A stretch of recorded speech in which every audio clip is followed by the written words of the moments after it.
ਸਤਿ ਸ਼੍ਰੀ ਅਕਾਲ ਜੀ। ਪ੍ਰੋਗਰਾਮ ਕੀ ਹਾਲ ਪੰਜਾਬ ਦੇ ਵਿੱਚ ਤੁਹਾਡਾ ਸਵਾਗਤ ਹੈ। ਮੈਂ ਹਾਂ ਤੁਹਾਡੇ ਨਾਲ ਪੂਜਾ ਵਰਮਾ। ਇਸ ਪ੍ਰੋਗਰਾਮ ਦੇ ਵਿੱਚ ਅਜਿਹੇ ਮੁੱਦਿਆਂ ਤੇ ਚਰਚਾ ਕੀਤੀ ਜਾਂਦੀ ਹੈ ਜਿਹੜੇ ਕਿ ਸਮਾਜ ਦੇ ਨਾਲ ਜੁੜੇ ਹੋਣ, ਖਾਸ ਕਰ ਰਾਜਨੀਤਿਕ ਮੁੱਦੇ ਵੀ ਜਿਹੜੇ ਆ ਇਸ ਵਿੱਚ ਚਰਚਾ ਦੇ ਵਿੱਚ ਆਉਂਦੇ ਨੇ। ਲੇਕਿਨ ਅੱਜ ਦੇ ਮੁੱਦੇ ਦੀ ਗੱਲ ਕਰੀਏ ਤੇ ਇੱਕ ਅਜਿਹਾ ਸੰਵੇਦਨਸ਼ੀਲ ਮੁੱਦਾ ਹੈ ਜਿਸ ਵਿੱਚ ਅਸੀਂ ਦੇਖੀਏ ਕਿ ਅੱਜ ਦੇ ਸਮਾਜ ਨੂੰ ਇੱਕ ਆਇਨਾ ਦਿਖਾਉਂਦਾ ਹੈ ਤੇ ਇਸ ਤੋਂ ਇਲਾਵਾ ਇਹ ਵੀ ਦਿਖਾਉਂਦਾ ਹੈ ਕਿ ਸਾਡੀ ਮਾਨਸਿਕਤਾ ਆਖਿਰ ਕਿਸ ਪਾਸੇ ਜਾ ਰਹੀ ਹੈ। ਅੱਜ ਦੇ ਮੁੱਦੇ ਦੇ ਵਿੱਚ ਗੱਲ ਹੋਵੇਗੀ ਸ਼ਰਧਾ ਮਰਡਰ ਕੇਸ ਦੇ ਵਿੱਚ, ਮਰਡਰ ਕੇਸ ਦੀ ਜਿਹੜੀ ਕਿ ਦਿੱਲੀ ਦੇ ਵਿੱਚ ਹੋਇਆ ਸੀ। ਹਾਲਾਂਕਿ ਜਦ ਇਹ ਖਬਰ ਸਾਹਮਣੇ ਆਈ ਤੇ ਹਰ ਕੋਈ ਜਿਹੜਾ ਹੈ ਉਹ ਡਰ ਗਿਆ, ਹਰ ਕੋਈ ਜਿਹੜਾ ਹੈ ਉਹ ਵਿਸ਼ਵਾਸ ਕਰਨ ਤੋਂ ਕਤਰਾਣਾ ਉਹਨੇ ਸ਼ੁਰੂ ਕਰ ਦਿੱਤਾ। ਦੂਜੀ ਵਾਰ ਇੱਕ ਹੋਰ ਮਾਮਲਾ ਹਲੇ ਜਿਹੜਾ ਆਫਤਾਬ ਤੇ ਸ਼ਰਧਾ ਦਾ ਮਾਮਲਾ ਥਮਿਆ ਵੀ ਨਹੀਂ ਸੀਗਾ ਕਿ ਇੱਕ ਨਵਾਂ ਮਾਮਲਾ ਸਾਹਮਣੇ ਆ ਗਿਆ ਜਿੱਥੇ ਕਿ ਦਿੱਲੀ ਦੇ ਵਿੱਚ ਇੱਕ ਪਤਨੀ ਨੇ ਆਪਣੇ ਬੇਟੇ ਦੇ ਨਾਲ ਮਿਲ ਕੇ ਆਪਣੇ ਪਤੀ ਦਾ ਕਤਲ ਕੀਤਾ, ਉਸਦੇ ਟੁਕੜੇ ਕੀਤੇ, 22 ਟੁਕੜੇ ਕੀਤੇ। ਅਤੇ ਇਹ ਦੱਸਿਆ ਜਾ ਰਿਹਾ ਫਿਲਹਾਲ ਜਿਹੜੀ ਜਾਂਚ ਹੋਈ ਹੈ, ਪੁਲਿਸ ਦਾ ਇਹ ਕਹਿਣਾ ਹੈ ਕਿ ਇਹ ਜਿਹੜਾ ਕਤਲ ਹੈ ਉਹ ਜੂਨ ਦੇ ਮਹੀਨੇ ਦੇ ਵਿੱਚ ਕੀਤਾ ਗਿਆ ਸੀ ਅਤੇ ਉਸ ਤੋਂ ਬਾਅਦ ਲਗਾਤਾਰ ਉਹ ਬੋਡੀ ਨੂੰ ਡਿਸਪੋਜ਼ ਕਰ ਰਹੇ ਸੀ।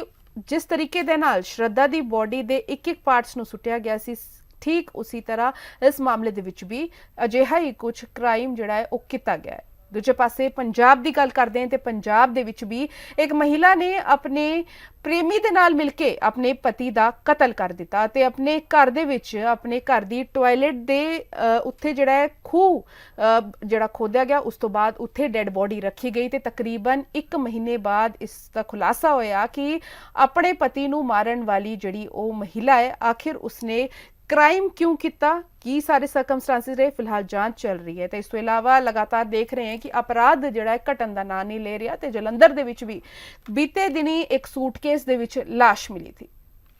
ਇਹ ਜਦ ਅਸੀਂ ਸਾਰਾ ਕੁਝ ਪੜ੍ਹਦੇ ਹਾਂ ਅਖਬਾਰਾਂ ਦੇ ਵਿੱਚ ਜਾਂ ਫਿਰ ਟੀਵੀ ਦੇ ਵਿੱਚ ਦੇਖਦੇ ਹਾਂ ਤੇ ਸਾਨੂੰ ਇਹ ਸਿਰਫ ਖਬਰਾਂ ਲੱਗਦੀਆਂ ਤੇ ਕਿਤੇ ਨਾ ਕਿਤੇ ਇਹ ਵੀ ਲੱਗਦਾ ਹੈ ਕਿ ਸਾਨੂੰ ਹੁਣ ਜਿਹੜਾ ਸਚੇਤ ਹੋਣ ਦੀ ਲੋੜ ਹੈ। ਲੇਕਿਨ ਆਖਿਰ ਕੀ ਮਾਨਸਿਕਤਾ ਲੈ ਕੇ ਅਸੀਂ ਜਿਹੜਾ ਹੈ ਹੁਣ ਕ੍ਰਾਈਮ ਨੂੰ ਅੰਜਾਮ ਦੇਣਾ ਜਿਹੜਾ ਅਸੀਂ ਸ਼ੁਰੂ ਕਰ ਦਿੱਤਾ ਹੈ, ਸਾਡੀ ਜਿਹੜੀ ਸਾਈਕੋਲੋਜੀ ਹੈ, ਸਾਡੀ ਜਿਹੜੀ ਸੋਚ ਹੈ ਉਹ ਕੀ ਹੁਣ ਕਰਨਾ ਚਾਹੁੰਦੀ ਹੈ, ਜਾਂ ਫਿਰ ਅਸੀਂ ਕਿਸ ਤਰੀਕੇ ਦੇ ਨਾਲ ਆਪਣੀ ਸਾਰੀ ਚੀਜ਼ਾਂ ਨੂੰ ਡੀਲ ਕਰ ਰਹੇ ਨੇ ਤੇ ਕਾਨੂੰਨ ਦੇ ਵਿੱਚ ਕੀ ਕੁਝ ਇਹਨਾਂ ਸਾਰੇ ਆਰੋਪਾਂ ਦੀ ਸਜ਼ਾ ਹੈ। ਕਿਉਂਕਿ ਇਸ ਵਿੱਚ ਹਿਊਮੈਨਿਟੇਰੀਅਨ ਬੇਸਿਸ ਤੇ ਦੇਖੀਏ ਜਾਂ ਇਨਸਾਨੀਅਤ ਦੇ ਤੌਰ ਤੇ ਦੇਖੀਏ ਤੇ ਬਹੁਤ ਸਾਰੀ ਚੀਜ਼ਾਂ ਜਿਹੜੀਆਂ ਸਵਾਲ ਜ਼ਰੂਰ ਖੜੇ ਕਰਦੀ ਹੈ। ਤੇ ਅੱਜ ਇਸ ਤੇ ਚਰਚਾ ਕਰਾਂਗੇ।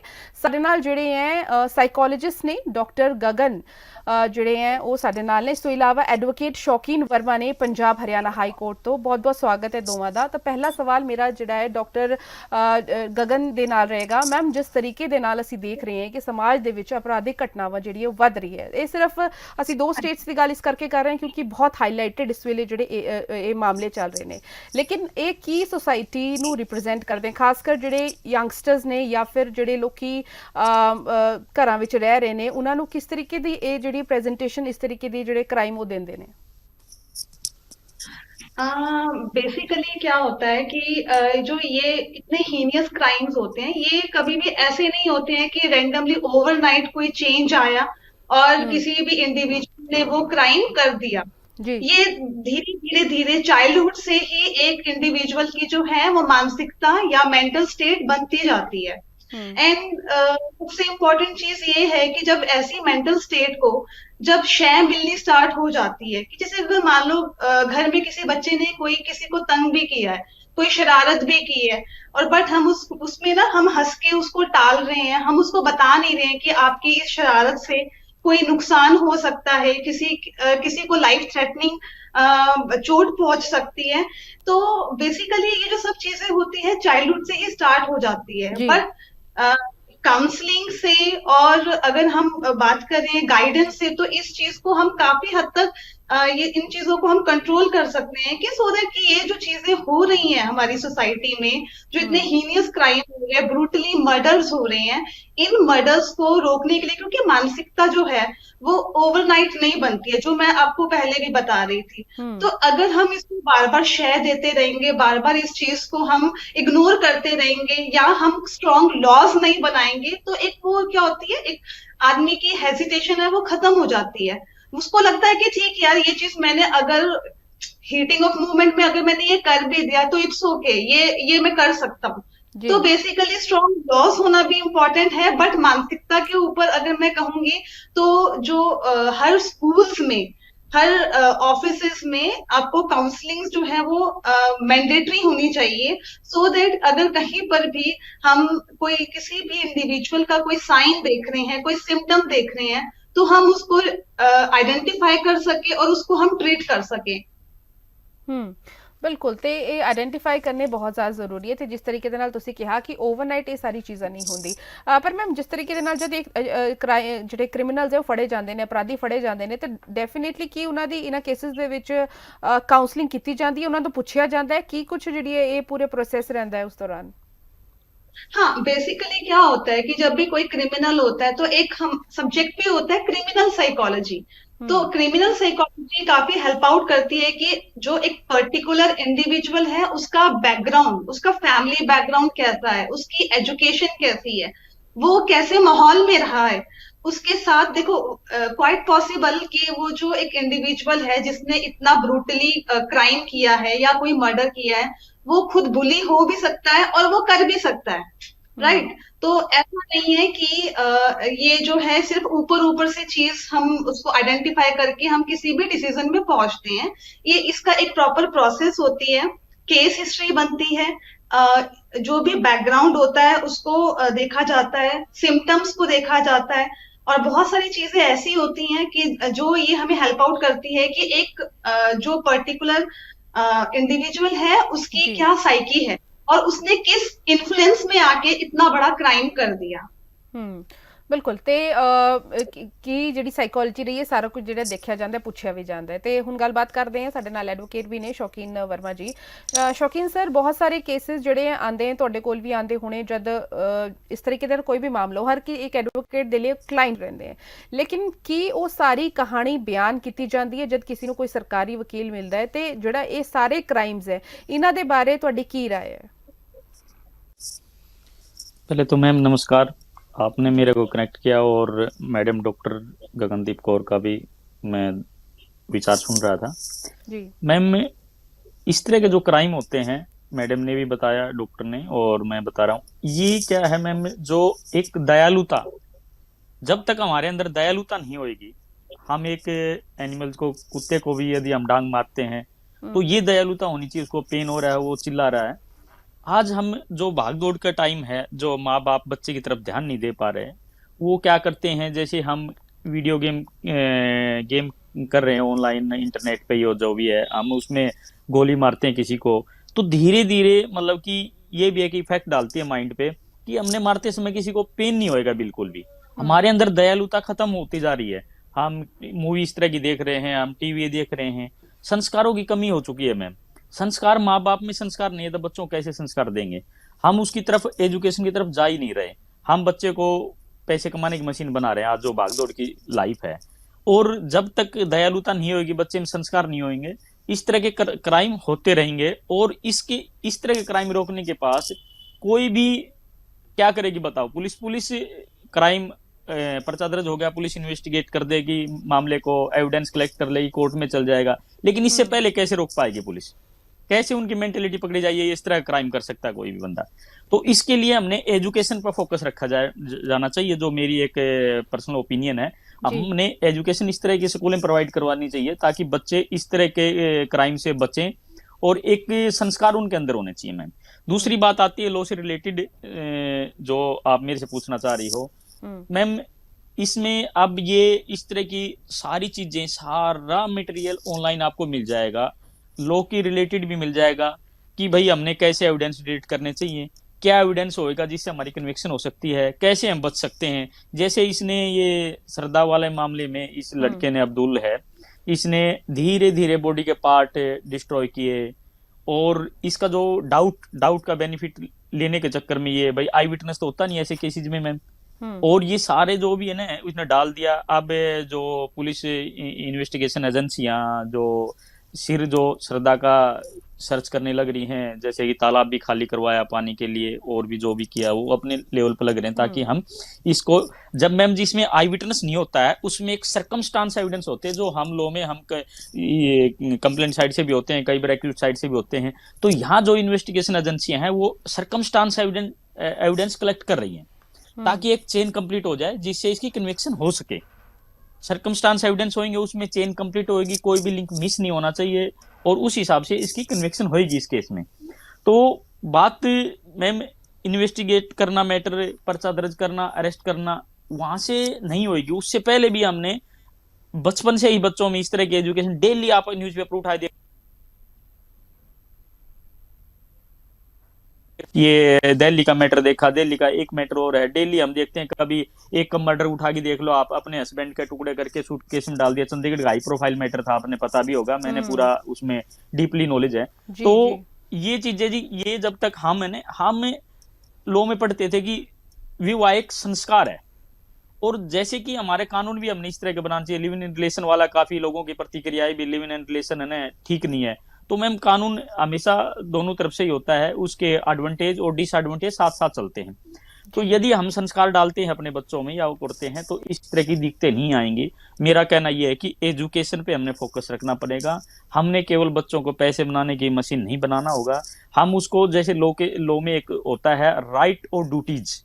राइट क्या है आपके, ड्यूटीज क्या है। राइट ये है कि आप 18+ हो गए, आप मन मर्जी से कुछ कर सकते हो, जा सकते हो। ड्यूटीज ये है कि हम एक, हमारी रिस्पॉन्सिबिलिटी है माँ बाप को जवाब देना, टाइम पे घर आना, उस परिवार का ध्यान रखना, ये हमारी ड्यूटीज भी होती हैं। राइट और ड्यूटीज साथ साथ चलती हैं। तो आजकल के बच्चे अपने राइट पर ज्यादा फोकस रखते हैं, ड्यूटीज नहीं समझते। तो ये राइट्स की जब बात आती है तो पेरेंट्स भी यहाँ साइलेंट हो जाते हैं। जैसे श्रद्धा के पेरेंट्स हुए, इन्होंने शादी करने के लिए उनमें रहते, जबकि पेरेंट्स इस बात से एग्री नहीं थे। तो मैम इस तरह की यदि हमने एजुकेशन प्रोवाइड नहीं करवाई, ये समाज के लिए एक बहुत बड़ा खतरा है। और आने वाले टाइम में और ज्यादा इस तरह की इंसिडेंट होती रहेंगी। सारी चीज लोग टीवी पे, इंटरनेट पे, हर जगह इनको मिल जाती हैं। उसमें देख के आप देखो, इस केस में भी पुलिस यही निकाल रही है कि फिल्म स्टाइल में उन्होंने नेट पे सर्च किया, कैसे मर्डर करना है, कैसे गला दबाना है, कैसे बॉडी डिस्ट्रॉय करनी है। ये सारी चीजें आजकल इजिली अवेलेबल हो जाता है मैम। और हमारी पीढ़ी को नशे से बचाना होगा। हमने छोटी छोटी बातें पर टेम्पर लूज करना, छोटा झगड़ा हुआ, टेम्पर लूज कर दिया, गोली मार दी, काट दिया, ये कर दिया। और इन सब चीजों की तरफ हमने एक एजुकेशन के ऊपर फोकस रखना पड़ेगा। जो हमारे जो कानून के ज्ञाता हैं या हमारे सेंट्रल गवर्नमेंट है, उन्होंने इस तरह की पॉलिसी और इस तरह के सब्जेक्ट लागू करने पड़ेंगे, ताकि बच्चे जो प्राइमरी, जो मैडम डॉक्टर अभी बता रही थी कि भाई ये एक दिन में नहीं हुआ, ये मेंटेलिटी चेक की जाती है। मैम लॉ में एक सब्जेक्ट है क्रिमिनल पेनोलॉजी, उसमें बताया जाता है कि बंदे का चेहरा ऐसा होएगा तो इस तरह का क्राइम करेगा, उसकी हेयर स्टाइल ये होगी तो ऐसा करेगा, उसकी नाक ऐसी होगी। एक सब्जेक्ट है मैम, उसमें बताया जाता है ये बंदा इस तरह का क्राइम कर सकता है। तो हमने बच्चे को टाइम टू टाइम, जैसे स्कूलों ने भी ऐसी फैसिलिटी प्रोवाइड करवा रखी है, उनके साइकोलॉजी टेस्ट भी होने चाहिए, उनकी काउंसलिंग भी होनी चाहिए। यदि बच्चे छोटी छोटी घटना करके, वो पीछे रियान स्कूल वाला मामला देख लो आप, गुड़गांव वाला, उसने एक बच्चे का मर्डर कर दिया छुट्टी करवाने के लिए। फिर उसमें वो ड्राइवर को पकड़ा, फिर सीबीआई ने इन्वेस्टिगेट किया, फिर वो लड़का उसमें मिला। एक छोटा बच्चे में कहां तक दिमाग में ये बात आई कि मैं मर्डर कर दूं।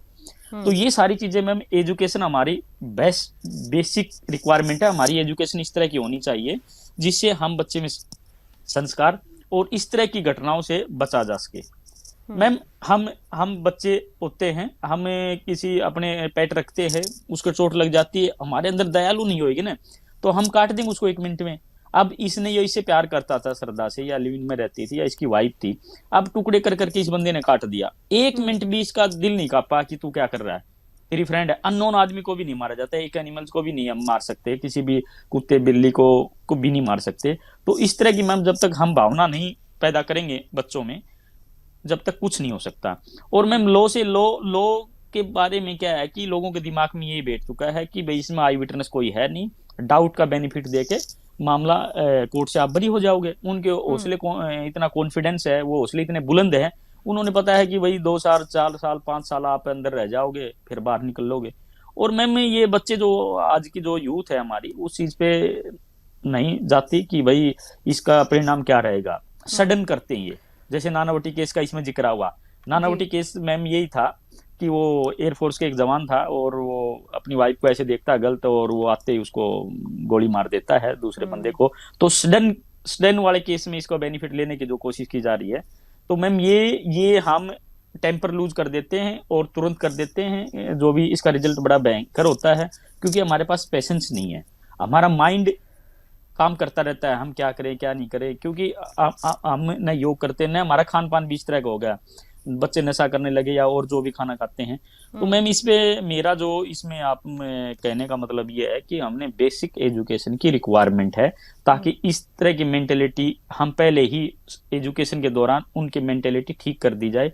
ये मेंटेलिटी पे ही डिपेंड है मैम, पुलिस कानून कुछ नहीं करती। कैसे कहाँ ਲੇਕਿਨ कहाँ हम चेक ਜੇਕਰ करेंगे ਜਿਸ या ਤਰੀਕੇ ਦੇ ਨਾਲ ਤੁਸੀਂ ਕਹਿ ਰਹੇ ਹੋ ਕਿ ਇਹ ਸਾਰੀ ਜਿਹੜੀ ਮੈਂਟੈਲਿਟੀ ਤੇ ਡਿਪੈਂਡ ਕਰਦੀ ਹੈ, ਲੇਕਿਨ ਜੇਕਰ ਗੱਲ ਕੀਤੀ ਜਾਏ ਅਜਿਹੇ ਇਨਸੀਡੈਂਟਸ ਦੇ ਵਿੱਚ ਖਾਸ ਤੌਰ ਅਸੀਂ ਦੇਖਦੇ ਹਾਂ ਕਿ ਪਹਿਲਾਂ ਤਾਂ ਜਿਵੇਂ ਆਫਤਾਬ ਤੇ ਸ਼ਰਧਾ ਵਾਲਾ ਕੇਸ ਹੈ, ਉਸ ਵਿੱਚ ਇਹ ਕਿਹਾ ਜਾਂਦਾ ਹੈ ਕਿ ਉਹ ਕਾਫੀ ਦੋਨੋਂ ਹੀ ਐਜੂਕੇਟਿਡ ਸੀਗੇ ਜਾਂ 1 ਮਿੰਟ ਦਾ ਗੁੱਸੇ ਦੇ ਵਿੱਚ ਉਹਨੇ ਇਹ ਸਾਰਾ ਕੁਝ ਕੀਤਾ। ਲੇਕਿਨ ਦੂਜੇ ਪਾਸੇ ਜਿਹੜਾ ਅੱਜ ਦਾ ਕੇਸ ਸਾਹਮਣੇ ਆਇਆ ਹੈ, ਉਹ ਕੇਸ ਇਸ ਕੇਸ ਤੋਂ ਵੀ ਪੁਰਾਣਾ ਹੈ, ਯਾਨੀ ਕਿ ਉਹ ਤਾਂ 1 ਮਹੀਨੇ ਪੁਰਾਣਾ ਕੇਸ ਸੀਗਾ, 1 ਮਹੀਨਾ ਪਹਿਲੇ ਉਹਨੇ ਜਿਹੜਾ ਸ਼ਰਧਾ ਨੂੰ ਮਾਰਿਆ।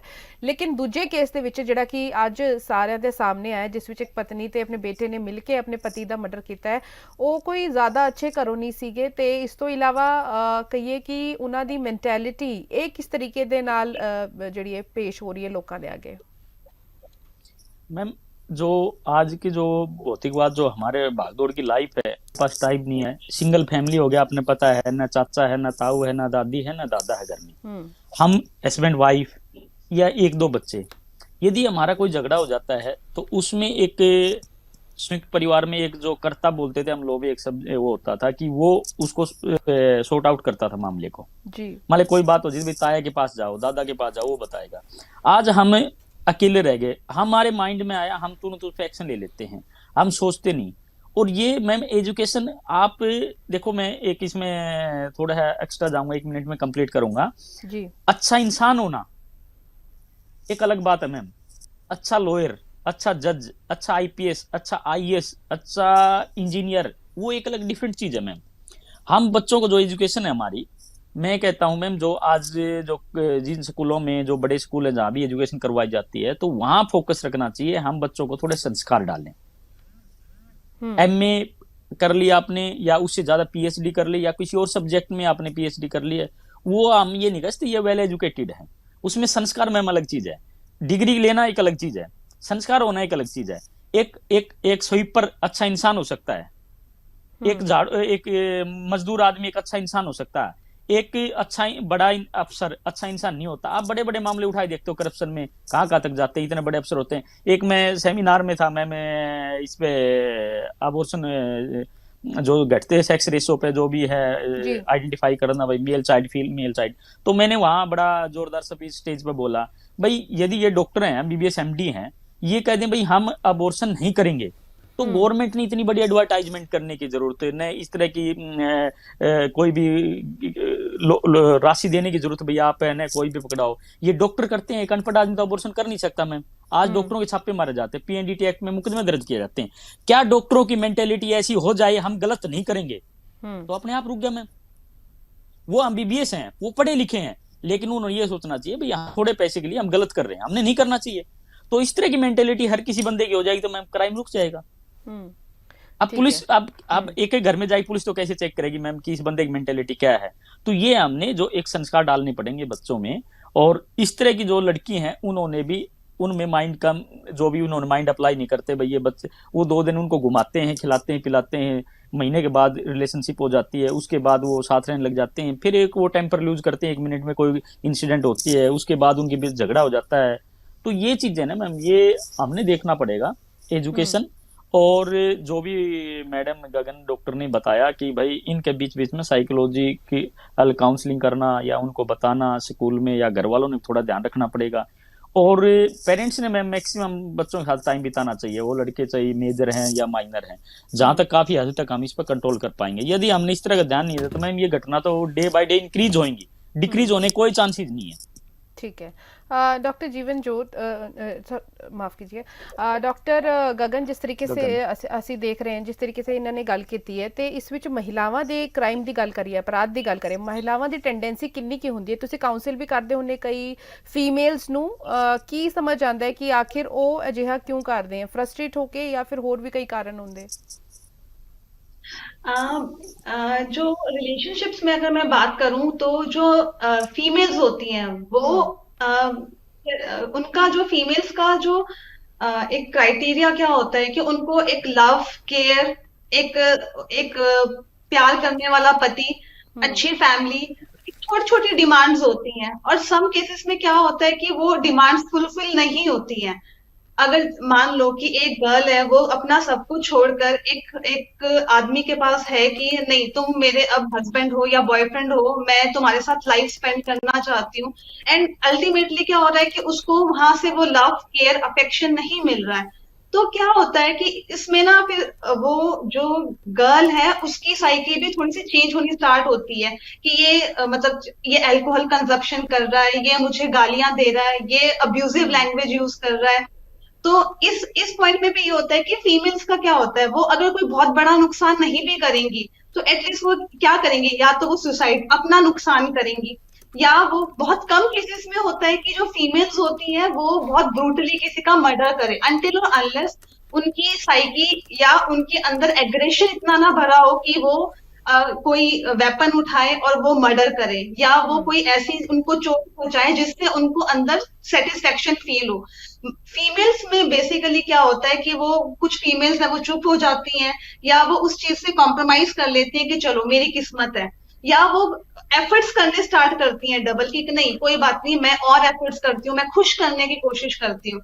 बट जो फीमेल्स का जो पार्ट होता है वो अभी तक जो मुझे लगता है, या मेरे पास जो मेरे क्लाइंट्स भी आती हैं, फीमेल्स काफी हद तक कॉम्प्रोमाइज करती हैं अपनी सिचुएशन से, अपनी कंडीशन से, वो फिर भी शांत रहती हैं। बट जो मेल्स होते हैं उनको एक हमारी ना मेल सोसाइटी भी है, मेल डोमिनेटिंग सोसाइटी भी है, तो मेल्स को एक ना वेट रहता है कि नहीं हम इनको दबा सकते हैं, क्योंकि एक आपकी बचपन से ही आपकी एक जो ब्रॉटअप होता है वो ऐसा होता है कि घर में भी देखते हैं तो मेल्स डिसीजन मेकर्स होते हैं, मेल्स ही सब चीजें करते हैं। तो कहीं ना कहीं वो मेल्स के अंदर वो मेल ईगो होती है कि नहीं कोई बात नहीं, हम इनको तो एक थप्पड़ लगाएंगे ये शांत हो जाएंगी।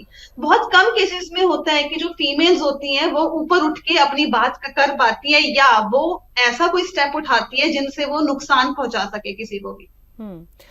ਇਸ ਪੂਰੇ ਮਾਮਲੇ ਦੇ ਵਿੱਚ ਪੁਲਿਸ ਦੀ ਕੀ ਭੂਮਿਕਾ ਰਹਿੰਦੀ ਹੈ ਜਦ ਅਜਿਹੇ ਕੋਈ ਕ੍ਰਾਈਮ ਹੁੰਦਾ ਹੈ? ਸਭ ਤੋਂ ਪਹਿਲਾਂ ਜਦ ਵੀ ਕੋਈ ਜਾਣਕਾਰੀ ਮਿਲਦੀ ਹੈ, ਪੁਲਿਸ ਦੀ ਕਿੰਨੀ ਕੁ ਜ਼ਿਆਦਾ ਭੂਮਿਕਾ ਰਹਿੰਦੀ ਹੈ? ਕਿਉਂਕਿ ਉਹ ਉਹਨਾਂ ਨੂੰ ਸ਼ਾਇਦ ਉਸ ਤਰੀਕੇ ਦੇ ਨਾਲ ਟਰੀਟ ਨਹੀਂ ਕਰਦੇ, ਤੇ ਹੋ ਸਕਦਾ ਹੈ ਕਿ ਜਿਹੜੇ ਉਹ ਕ੍ਰਿਮੀਨਲਸ ਨੇ, ਜਿਹੜੇ ਅਪਰਾਧੀ ਨੇ, ਹਾਲਾਂਕਿ ਇਹ ਸਾਰਾ ਕੁਝ ਜਿਹੜਾ ਕੋਰਟ ਨੇ ਡਿਸਾਈਡ ਕਰਨਾ ਹੁੰਦਾ। ਮੈਮ, ਪੁਲਿਸ ਦੀ ਭੂਮਿਕਾ ਨੂੰ ਕਿਸ ਤਰੀਕੇ ਦੇ ਨਾਲ ਦੇਖਦੇ ਹੋ ਅਜਿਹੇ ਕੇਸਿਸ ਦੇ ਵਿੱਚ ਸਪੈਸੀਫਿਕਲੀ? पुलिस का बेसिकली जो रोल होता है, बहुत कम केसेस में हम देखते हैं कि जो पुलिस ऑफिसर्स हैं या पुलिस टीम है वो बहुत ऑनेस्टली काम कर रही है, क्योंकि आजकल आप देख रहे हैं कि खरीदना लोगों को बहुत इजी हो गया है। उनको लग रहा है कि कहीं से भी इजी मनी मेकिंग हो रही है, कहीं से भी मनी आ रही है, तो वो अपना दीन ईमान भूल जाते हैं, ठीक है, वो अपनी ड्यूटीज को भूल जाते हैं। तो वो उनका जो एक कंसर्न होता है कि जस्टिस दिलवानी है, वहां पे वो पीछे हट जाते हैं। उनको उनका कंसर्न जस्टिस नहीं रहता है, किसी फैमिली जो एक सफरर फैमिली है या सफरर इंडिविजुअल है उसकी तरफ ध्यान नहीं होता है। उनको लगता है कि चलो ठीक है, हमें हमारे तो पैसे बन रहे हैं, कोई बात नहीं। अब छोटा सा एग्जाम्पल लेते हैं, हम रोड पे हर रोज निकलते हैं, कितने हम केसेस रोड रेज के केसेस देखते हैं, कितने हम केसेस टीवी न्यूज में सुनते हैं, पेपर्स में पढ़ते हैं, बट कितने लोगों को बहुत स्ट्रांगली एक ऐसी लॉ ने सजा दी हो कि ये रोड रेज कम हुए, लोगों के अंदर डर पैदा हुआ हो कि नहीं अगर हम ये चीज रोड रेज करेंगे, हम लोगों ऐसे हम तंग करेंगे रोड्स पे, तो हमारे ऊपर कोई देखने वाला है, हमें कोई सजा देने वाला है, पनिश करने वाला है। तो जब तक ये सारी जो बेसिकली क्या होता है, इतनी बड़ी पॉपुलेशन है हमारे देश की, हमारी कंट्री की, उसको कंट्रोल करने के लिए एक ऐसी बॉडी होनी चाहिए कि जो एटलीस्ट एक डर और एक वो चीज भी बनाए कि नहीं अगर हम गलत करेंगे तो हमें सजा मिलेगी। अगर ये एक रूल नहीं रहेगा कि नहीं सजा मिलनी नहीं है, या चीजें आगे लिंगर ऑन होंगी, आगे खिंचती रहेंगी, स्ट्रेच हो जाएंगी, तो लोगों में ना एक कॉन्फिडेंस आएगा कि नहीं हम कर देंगे ना, बच जाएंगे, हमारे कॉन्टेक्ट्स हैं, हमारे उस लीडर के साथ कॉन्टेक्ट्स है, या हमारे पुलिस में हमारे कॉन्टेक्ट्स है। तो कहीं ना ये ह्यूमन नेचर है, जब हम कोई गलती करते हैं ना तो हम बचने के सॉल्यूशंस देखते हैं कि हम बच कैसे सकते हैं। बट अगर इतने हीनियस क्राइम में भी अगर कोई एक इंडिविजुअल सोचेगी मैं बच जाऊंगा, तो फिर आप बोलो ह्यूमैनिटेरियन ग्राउंड्स तो जीरो हो गए, ह्यूमैनिटी तो रही नहीं। ह्यूमैनिटी को थोड़ा सा मेंटेन करने के लिए हमें स्ट्रॉन्ग लॉस लाने पड़ेंगे, जो सो दैट लोगों के दिल में एक रहे कि अगर किसी के ऊपर ये वेपन उठा रहे हैं, किसी के टुकड़े कर रहे हैं, ये बहुत ये बहुत अलग चीज है। रूहें कांप जाती हैं कि ये आप कैसे किसी का मर्डर कर सकते हैं, आप इतने टुकड़ों में काट के आप उसको रेफ्रिजरेट कर सकते हैं, आप साथ रह रहे हैं। बट वो मेंटल स्टेट देखो उस जो एक इंडिविजुअल है आफ्ताब की, कि वो कितना कंफर्टेबल था। तो वही वाली चीज है। और सर ने जो एडवोकेट शौकीन सर, उन्होंने भी मेंशन किया कि एजुकेशन बहुत इंपॉर्टेंट रोल प्ले करती है। सेम विथ, मैं भी ये बोलूंगी कि एजुकेशन बहुत इंपॉर्टेंट रोल प्ले करती है, बट एजुकेशन के साथ आपकी मॉरल वैल्यूज, आपका घर का माहौल। अब कई बच्चे, जैसे मैं काउंसलर हूं, मैं काउंसलिंग भी करती जी। हूँ, तो कई बच्चों के साथ ऐसा होता है कि उनके पेरेंट्स या उनके कोई किसी रिलेटिव्स ने या किसी स्कूल में कहीं पे भी उनके साथ कुछ बुरा हुआ होता है, छोटे लेवल पे बड़े लेवल पे, पर होता है बुरा। एंड वो जो उनका आउटरेज होता है वो ऐसे निकलता है जब वो इतने बड़े बड़े हीनियस क्राइम कर देते हैं। ਹੂੰ ਠੀਕ ਹੈ। ਐਡਵੋਕੇਟ ਸ਼ੌਕੀਨ, ਜਿਸ ਤਰੀਕੇ ਦੇ ਨਾਲ ਮੈਡਮ ਦੱਸ ਰਹੀ ਹੈ ਕਿ ਇਨਫਲੂਐਂਸ ਕਈ ਵਾਰੀ ਹੋ ਜਾਂਦੇ ਹੈ ਕਿ ਇਹਨਾਂ ਕੇਸਿਸ ਦੇ ਵਿੱਚ, ਖਾਸ ਕਰ मैम ਪੁਲਿਸ इसी ਵਾਲਿਆਂ का ਦੀ। मैं लेटेस्ट एग्जांपल आपको जी। देता हूँ। छालवा gang rape and murder, ma'am doctor को भी ध्यान होगा, आपको भी है। सुप्रीम कोर्ट ने अपनी टिप्पणी में, अपने कमेंट्स में जी। पुलिस की इन्वेस्टिगेशन पे क्वेश्चन मार्क करते हुए उनको इक्विट किया, जबकि सेशन कोर्ट ने लाइफ हैंगिंग कैपिटल सेंटेंस थी मैम। उसके बाद काफी मैटर में मैम इन्वेस्टिगेशन सही तरीके से नहीं होती। डॉक्टर मैम ने बताया, मैं उसकी बात को बिल्कुल सपोर्ट करता हूँ। मैं देखता हूँ, मेरे पास 80% केस क्रिमिनल के, आप तो मेरे ऑफिस में आए हो, आपने देखा है। तो मैम पुलिस इन्वेस्टिगेट नहीं करती, उसको एक खाना पूर्ति करके भाई 90 डेज में चलान देना है, 60 डेज में चलान देना है, उसकी तरफ फोकस रखती है। हम एविडेंस कलेक्ट नहीं कर पाते, एक बात। दूसरी बात मैम, जब ये एकल परिवार है, जो मैं पहले भी दो बात बोला, मैं फिर कह रहा हूँ, जो एकल परिवार है, ये अकेले रह रहे थे। लड़की ने विश्वास नहीं किया अपने पेरेंट्स पे, वो इस लड़के के साथ रह रही थी, उसने आराम से इजीली कर दिया, और वो कंफर्टेबल था, आराम से खाना खा रहा था, जा रहा था, आराम से कर रहा था। एक मैं मामला और जो आज बता रहे, वो 6 महीने पुराना मामला है, उसमें भी ऐसा हुआ। तो मैम एजुकेशन और लॉ का, कानून का डर तो दिखाना ही पड़ेगा मैम। लॉ हमारी फ्लेक्सी है, काफी लचीली है। ਉਹੀ ਸਵਾਲ ਮੈਂ ਕਰ ਰਹੀ ਹਾਂ ਕਿ ਲਾਅ ਨੂੰ ਸਟ੍ਰਿਕਟ ਕਰਨ ਦੀ ਕਿੰਨੀ ਲੋੜ ਹੈ। ਜਿਹੜੇ ਅਸੀਂ ਅਰੈਸਟ ਕਰ ਲੈਂਦੇ, ਲੇਕਿਨ ਕੇਸ ਚੱਲਦਾ ਚੱਲਦਾ ਇੰਨਾ ਸਮਾਂ ਹੋ ਜਾਂਦਾ ਹੈ ਕਿ ਤਦ ਤੱਕ ਇਨਸਾਫ ਜਿਹਨਾਂ ਨੂੰ ਇਨਸਾਫ ਚਾਹੀਦਾ ਉਹ ਵਿਚਾਰੇ ਵੇਟ ਹੀ ਕਰਦੇ ਰਹਿ ਜਾਂਦੇ हैं। यस मैम, मैं इस पे बताना चाहूंगा मैम, जैसे क्या प्रोसीजर होता है। FIR दर्ज हुई, उसके 60 डेज में चालान फाइल करती है, फिर एविडेंस चलते हैं, प्रोसिक्यूशन विटनेसेस, फिर ऐसे चलते कम मिनिमम जो रूटीन में हम देखा, ऑर्डिनरी केस ही देखते हैं 2 and 3 ईयर लग जाते हैं ma'am minimum. Maximum 5 year 7 year trial चलने में टाइम लगता है नीचे मैम। अब नीचे सेशन कोर्ट ने किसी भी केस में अपना फैसला दे दिया, लाइफ इम्प्रिजनमेंट कर दी, या 10 ईयर कर दिया, 12 ईयर कर दिया, 15 ईयर कर दी। फिर उसके बाद हम हाई कोर्ट में अपील फाइल करते हैं। हाई कोर्ट में अपील फाइल करने के दौरान हम सस्पेंशन ऑफ सेंटेंस की एप्लीकेशन लगाते हैं। जैसे कि हम एक लैंडमार्क जजमेंट है कवर्ड बाय धर्मपाल करके, हम सस्पेंशन ले लेते हैं 5 साल में।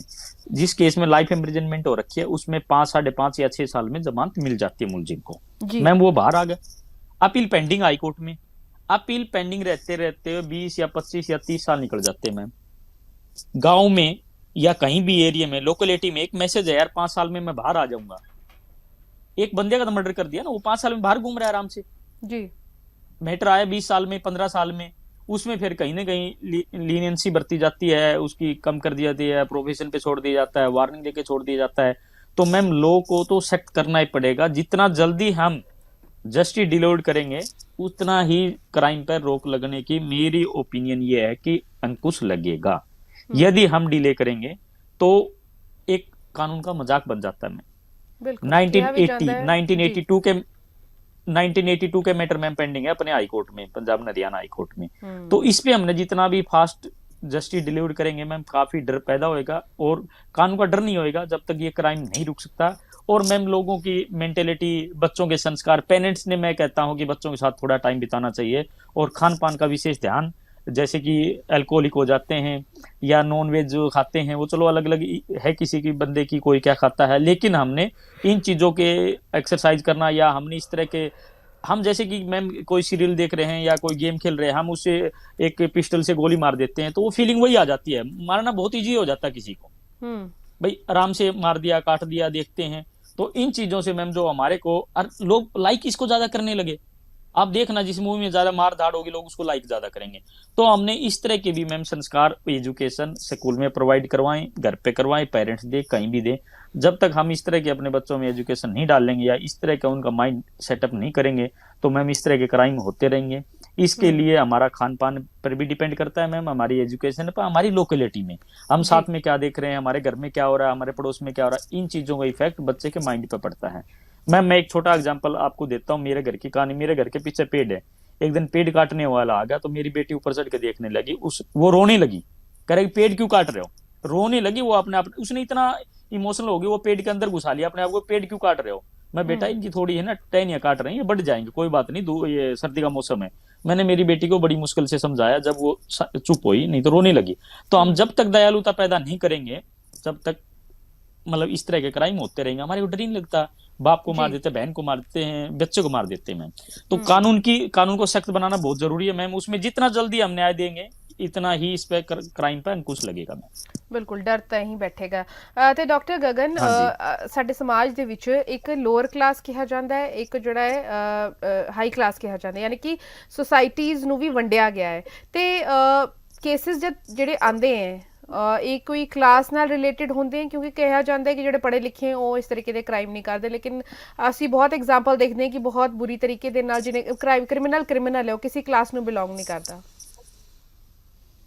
हाँ जी, बिल्कुल, ये बिल्कुल बात सही है। ऐसा नहीं है कि कोई भी अगर क्राइम कर रहा है तो वो कोई किसी स्पेसिफिक क्लास से ही बिलोंग करता है। हर दबके का जो इंसान है, देखो मेंटालिटी है, किसी की कब करप्ट हो जाए कुछ पता ही नहीं चलता है। कौन सा इंसिडेंट किसी इंसान को कितना 360 डिग्री के एंगल पे चेंज कर देता है, ये पता ही नहीं चलता है। तो बड़े से बड़ा इंसान, बड़े से बड़ा पैसे वाला इंसान भी हो और गरीब से गरीब इंसान भी हो, वो ये क्राइम कर सकता है। तो ये सारा जो सारी गेम है, ये सारी एक मेंटल स्टेट के ऊपर ही आती है। ਬਿਲਕੁਲ। ਤੇ ਇਸ ਤੋਂ ਇਲਾਵਾ ਜਿਸ ਤਰੀਕੇ ਦੇ ਨਾਲ ਅਫਤਾਬ ਦਾ ਕੇਸ ਛੱਡੀਏ, ਲੇਕਿਨ ਦੂਜਾ ਕੇਸ ਦੇਖੀਏ ਤੇ ਇਹ ਤਾਂ ਜਿਵੇਂ ਕਹਿੰਦੇ ਕਿ ਨਾਰਮਲ ਪਰਿਵਾਰ ਤੋਂ ਸੀ। ਇਸ ਤੋਂ ਇਲਾਵਾ ਜਿਹੜਾ ਪੰਜਾਬ ਦੇ ਵਿੱਚ ਹੋਇਆ ਇੱਕ ਇਨਸੀਡੈਂਟ, ਜਿੱਥੇ ਕਿ ਇੱਕ ਲੇਡੀ ਨੇ ਆਪਣੇ ਪਤੀ ਨੂੰ ਆਪਣੇ ਪ੍ਰੇਮੀ ਦੇ ਨਾਲ ਮਿਲ ਕੇ ਮਾਰ ਦਿੱਤਾ ਔਰ ਉਸ ਤੋਂ ਬਾਅਦ ਉਸਦੀ ਮਿਸਿੰਗ ਕੰਪਲੇਂਟ ਲਿਖਵਾਈ ਪੁਲਿਸ ਨੂੰ। ਤੇ 1 ਮਹੀਨੇ ਬਾਅਦ ਜਿਹੜਾ ਪਤਾ ਲੱਗਦਾ ਹੈ ਕਿ ਉਹਨੇ ਆਪਣੇ ਹਸਬੈਂਡ ਨੂੰ ਮਾਰ ਕੇ ਆਪਣੇ ਘਰ ਦੇ ਵਿੱਚ ਆਪਣੀ ਟਾਇਲਟ ਦਾ ਜਿਹੜਾ ਇੱਕ ਖੂਹ ਖੋਦ ਕੇ ਉੱਥੇ ਜਿਹੜਾ ਉਹਨੂੰ ਰੱਖਿਆ ਸੀ ਤੇ ਆਪਣੇ ਮੁੰਡਿਆਂ ਤੋਂ ਉਹਨੇ ਜਿਹੜਾ ਉਹਨੂੰ ਮਿੱਟੀ ਵੀ ਦਿਲਾਈ ਹੈ। ਤੇ ਇਹ ਇਨਸੀਡੈਂਟ ਕਿਸ ਤਰੀਕੇ ਨਾਲ, ਕਿਉਂਕਿ ਉਹ ਮਜ਼ਦੂਰੀ ਕਰਦਾ ਸੀਗਾ ਜਿਹੜਾ ਜਿਸ ਸ਼ਖਸ ਦਾ ਕਤਲ ਕੀਤਾ ਗਿਆ, ਇਹ ਕਿਸ ਤਰ੍ਹਾਂ ਦਾ ਐਗਜ਼ਾਮਪਲ ਜਿਹੜਾ ਪੇਸ਼ ਕਰ ਰਿਹਾ। ਤੇ ਦੂਜੇ ਪਾਸੇ ਜਿਹੜੇ ਉਹਦੇ ਘਰ ਦੇ ਹੈ ਉਹਨਾਂ ਦਾ ਇਹ ਕਹਿਣਾ ਹੈ ਕਿ ਜੇਕਰ ਉਹ ਉਹਦੇ ਨਾਲ ਨਹੀਂ ਰਹਿਣਾ ਚਾਹੁੰਦੀ ਸੀ ਤੇ ਡਿਵੋਰਸ ਲੈ ਲੈਂਦੀ, ਇਸ ਤਰੀਕੇ ਦੇ ਨਾਲ ਮਾਰਨ ਦੀ ਲੋੜ ਨਹੀਂ ਸੀ। इस केस में मैं ये मतलब जो मुझे अभी तक ये चीज समझ आई है, ये चीज ऐसी है कि आइडेंटिफाई करने की जरूरत है कि ऐसा उन दोनों के बीच में क्या चीज चल रही थी। क्या वो कोई उनके बीच में रिलेशनशिप इश्यूज थे, या वो खुश नहीं थी उस शादी से, क्या और क्या रीजंस थे। तो बेसिकली ये जो मर्डर हुआ है कोई बहुत ही सॉलिड रीजन के कारण हुआ है। और जो लेडी है, जो उनका बच्चा है जो उसमें इन्वॉल्व है इस मर्डर में, इन दोनों से पर्सनली बात करके ही ये चीज समझ आ सकती है। क्योंकि मैं काउंसलर हूँ, मैं साइकोलॉजिस्ट हूँ, बट मैं ये चीज नहीं कर सकती हूँ कि एक जो लेडी है उसने इतना हीनियस क्राइम किया है तो उसने ऐसा तो नहीं किया होगा कि होता है ना कि उसको किसी ने उसको गुस्से से बोल दिया कि खाना नहीं दिया है तो उसने मर्डर कर दिया, या उसने वो बिना किसी परमिशन से उसने कोई चीज कर दी तो उसने मर्डर किया है। नहीं, हो सकता है वो जो इंडिविजुअल है जिनका मर्डर हुआ है उनके साथ उनका रिलेशनशिप कैसा था, क्या इश्यूज थे, उनको स्टडी करना बहुत इंपॉर्टेंट हो जाता है इसमें। ਤੇ ਇਹਨਾਂ ਕੇਸਿਸ ਦੇ ਵਿੱਚ ਵੈਬ ਸੀਰੀਜ਼ ਜਾਂ ਫਿਰ ਜਿਹੜੀ ਫਿਲਮਾਂ ਆਉਂਦੀ ਹੈ ਉਸ ਦਾ ਕਿੰਨਾ ਕੀ ਇਨਫਲੂਐਂਸ ਤੁਸੀਂ ਮੰਨਦੇ ਹੋ? ਕਿਉਂਕਿ ਉਸੇ ਤੋਂ ਇਨਫਲੂਐਂਸ ਹੋ ਕੇ ਜਿਹੜਾ ਕਈ ਕੇਸਿਸ ਅਸੀਂ ਦੇਖੇ ਵੀ ਹੈ, ਸਾਹਮਣੇ ਆਇਆ ਹੈ ਕਿ ਉੱਥੋਂ ਦੇਖ ਕੇ ਪੂਰਾ ਉਹੀ ਸੀਨ ਜਿਹੜਾ ਕੀਤਾ ਜਾਂਦਾ, ਜਿਵੇਂ ਕਿ ਆਫਤਾਬ ਦੇ ਕੇਸ ਦੇ ਵਿੱਚ ਵੀ ਇੱਕ ਹਾਲੀਵੁੱਡ ਵੈਬ ਸੀਰੀਜ਼ ਨੂੰ ਦੇਖ ਕੇ ਹੀ ਉਹਨੇ ਸਾਰਾ ਕੁਝ ਕੀਤਾ ਸੀ। जो ये मूवीज होती हैं, वेब सीरीज होती हैं, बेसिकली ये जो सारी चीजें होती हैं इमेजिनरी होती हैं। अब हम उसमें जो इनिशियली मेंशन भी होता है कि ये इमेजिनेशन है किसी डायरेक्टर की, वो उसके बेस पे ही वो मूवीज बन रही है।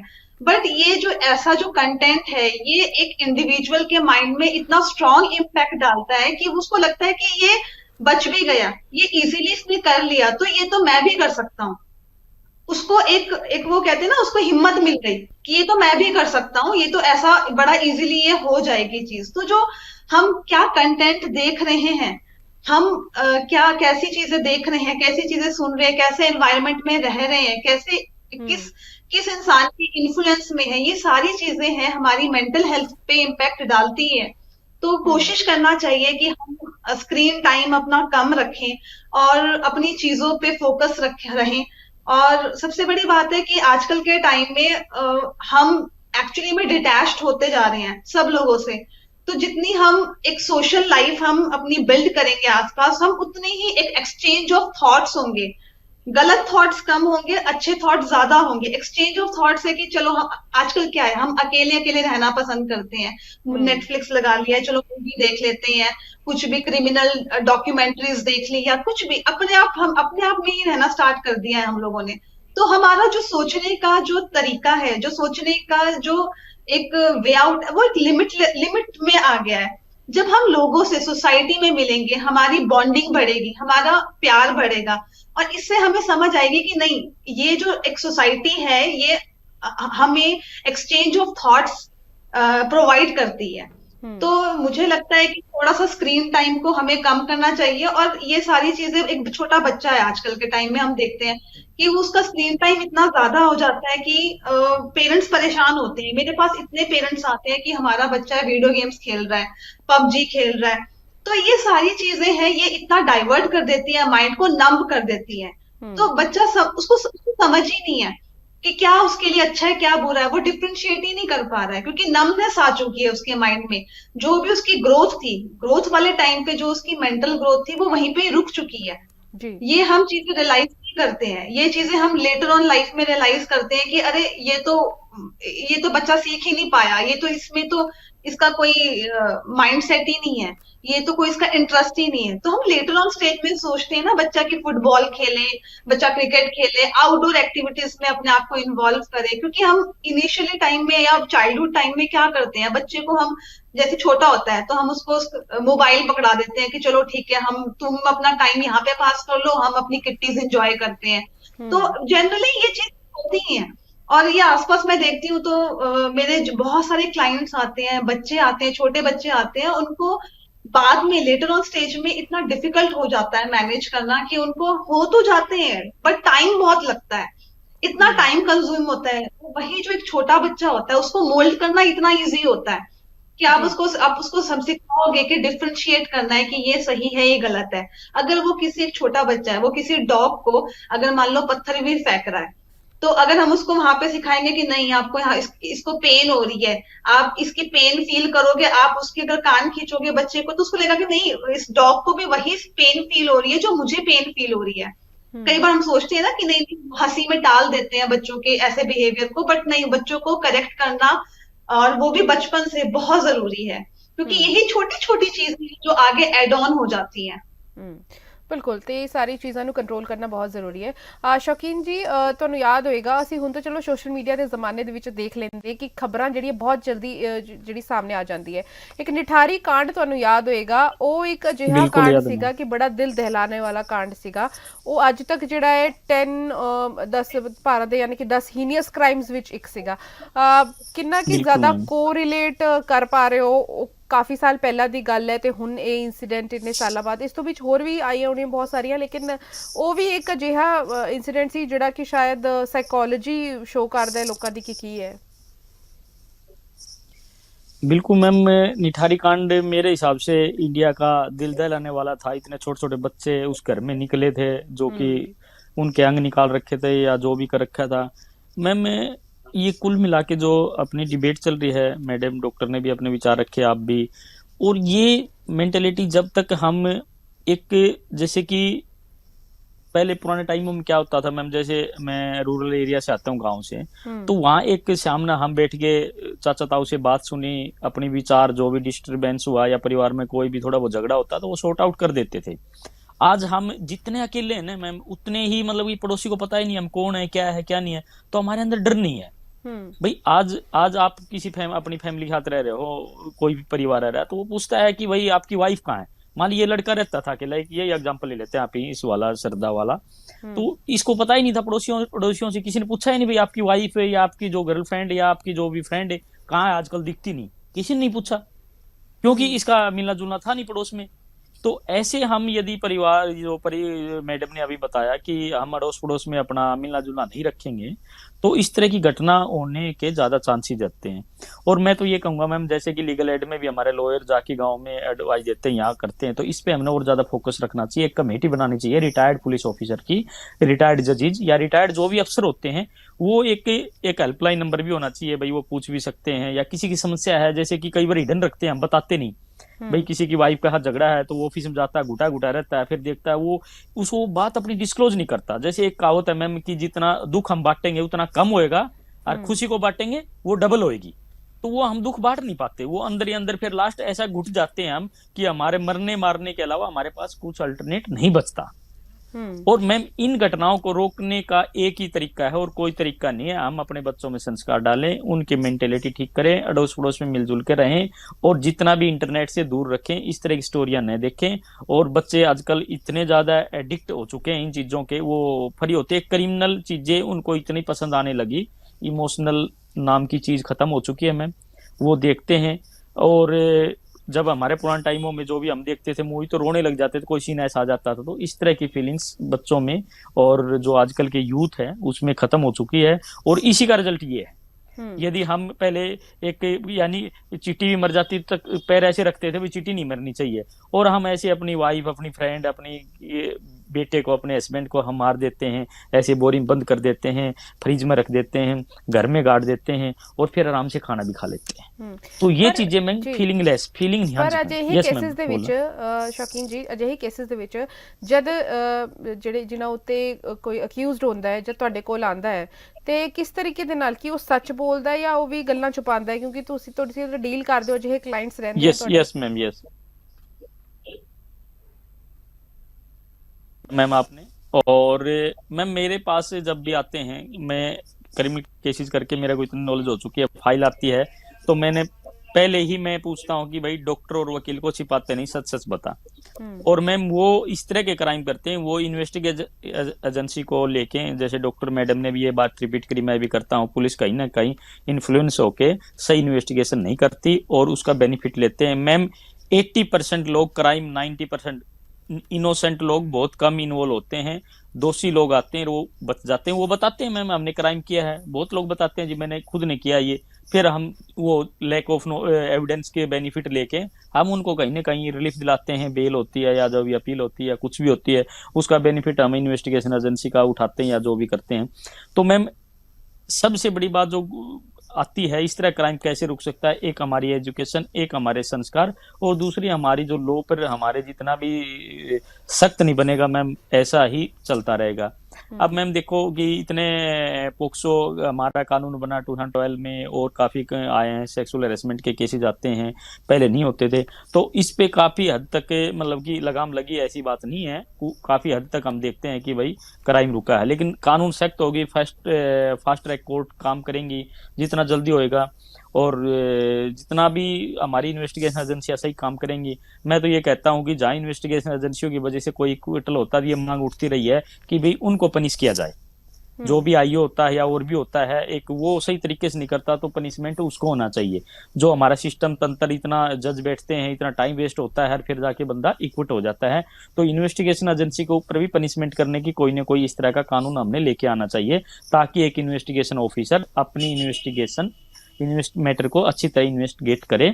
और हमारे मैम हम पल्ला नहीं झाड़ेंगे कि सारा भाई पुलिस काम करे, कानून करे, हमने व्यक्तिगत अपने माँ बाप ने भी अपने बच्चे के, क्या ऐसी नौबत आ गई थी कि सरदा ने अपने माँ बाप की बात क्यों नहीं मानी, क्या इस तरह की इंसिडेंट हुई कि जिस माँ बाप ने उसको 20-22 साल की किया, एजुकेशन दी, आप छोटे बच्चे को पैदा करते हो, पालते हो, स्कूल भेजते हो, सुबह मम्मी पापा लगी रहते हैं टिफिन तैयार करना, ये करना, ट्यूशन फलाना, क्या ऐसी एक नौबत आ गई कि एक लड़का 1 महीने संपर्क में आता है, वो कहता है मैं माँ बाप की बात नहीं मानती, मैं इस लड़के के साथ जाना चाहती हूँ, ऐसी नौबत क्यों आई?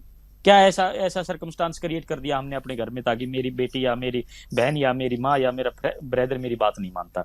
तो मैम इस तरह का भी हमने समाज में अपनी जिम्मेदारी लेनी पड़ेगी। मैं तो कहता हूँ रिटायर्ड पर्सन ने इस तरह की जिम्मेदारी लेके समाज में काम करना चाहिए और समाज के ताने बाने को बनाए रखना चाहिए। यदि समाज में यदि हमारे रिटायर्ड पर्सन या जो भी हमारे अच्छे लोग हैं, जो बुद्धिजीवी लोग हैं, वो सेल्फिश हो गए, अपने बच्चे अपने परिवार तक सीमित होंगे, तो मैम ऐसी घटनाएं होंगी। उन्होंने भी पूरे समाज की जिम्मेदारी लेनी चाहिए। जहां हम अपनी लोकेलिटी में रहते हैं वहां हमने अपनी जिम्मेदारी निभानी चाहिए ताकि इस तरह की घटना नहीं होनी चाहिए और हमने डरना नहीं चाहिए। हम कहीं भी कोई इंसिडेंट ऐसी लगती है तो हमने पुलिस को इन्फॉर्म करना। हम अपने किसी भी जो भी CWC चाइल्ड वेलफेयर कमेटी बनी हुई छोटे बच्चे के हाथ होता है। आजकल तो आप अपनी एक आइडेंटिटी भी डिस्क्लोज नहीं करती पुलिस, आप कंप्लेंट कर सकते हैं, लेकिन उससे हम डरने लगे, हम करते नहीं। तो हमारे को इन्वॉल्व कर लेंगे, हमारे को गवाह बना लेंगे, हम विटनेसेस बन जाए, हमने कोर्ट के चक्कर काटने पड़ेंगे।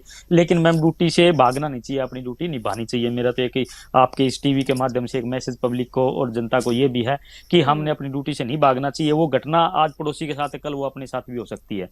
हमने अपनी ड्यूटी निभानी चाहिए। हम एक अच्छे इंसान होने के नाते हमने एक फर्ज अपना, जहाँ किसी के साथ कुछ गलत हो रहा है हमने उसको डिस्क्लोज करना चाहिए। मैम हमने आंख बंद नहीं करनी चाहिए, हमने मुंह नहीं फेरना चाहिए उस घटना से।